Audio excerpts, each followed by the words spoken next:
Move on.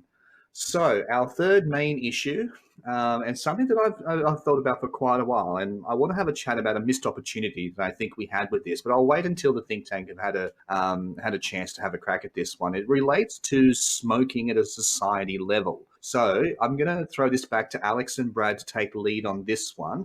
So Alex and Brad, smoking. How do we, as a society, finally give cigarettes the flick once and for all?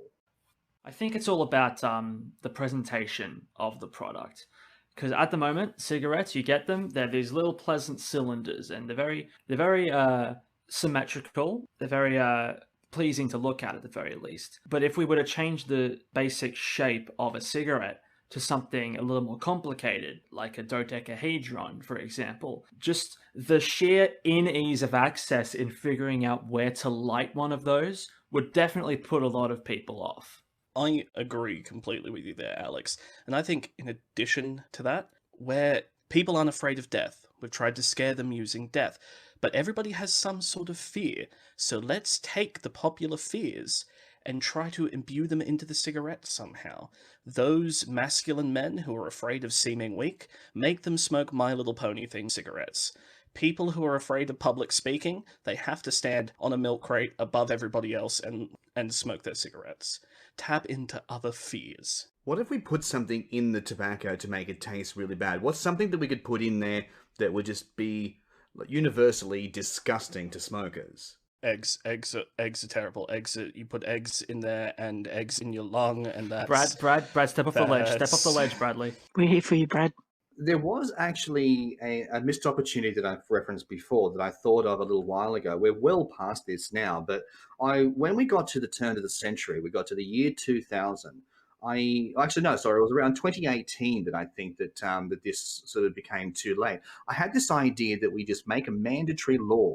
I mean, we see the Australian government say that they're trying to disincentivize people from smoking by raising taxes and making them relatively unaffordable. Now, this is effective and it is seeing some people quit, but some people just genuinely can't quit.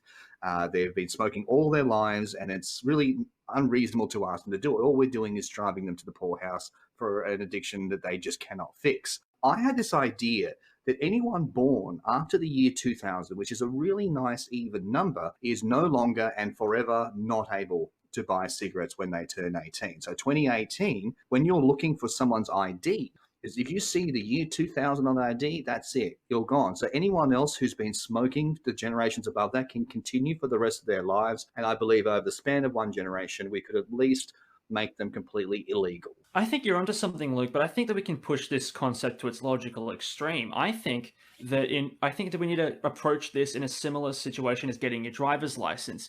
It's getting your smoking license. So when you want to go for your learner's smoking license, you got to take a little computerized test that shows that you know the risks of smoking, you know the consequences, and only then can you get your learner's cigarette license. And what that entitles you to, it's one packet every week. And if you're caught with more than that, there's heavy fines and potentially a loss of license. And I think if we make this this process as completely rigorous as possible, it's going to de-incentivize a lot of people into making the effort to actually taking the thing in the first place. Because if there's one thing that people dislike, it's the bureaucracy of going through the rigmarole of all this unimportant fluff. Particularly if they then have to put that form into settling. Exactly. No one will do it. I actually had a thought about this, and it's a little bit different from everyone else's. So I'm thinking about Big Brother. I'm not thinking about the reality TV show. I'm thinking about your George Orwell Big Brother. He's watching you everywhere. And anytime you pick up a cigarette, you have your mum go, "Put that cigarette down, or I'll give you a good smack over the head." Every time. Really loud, so everyone in the room can hear you. And then, you could have like a buddy who could slap you over the head if you keep smoking. I think it's important for us to remember that for a lot of cigarette smokers, this is an addiction.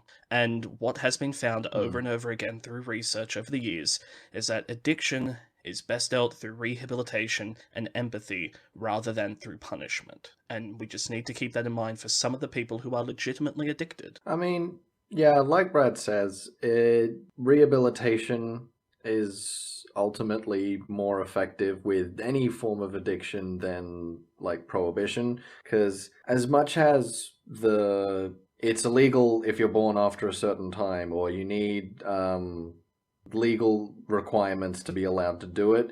Like, people do crack cocaine. You know, like, ultimately, if there are people with these addictions, they're going to do it whether it's illegal or not.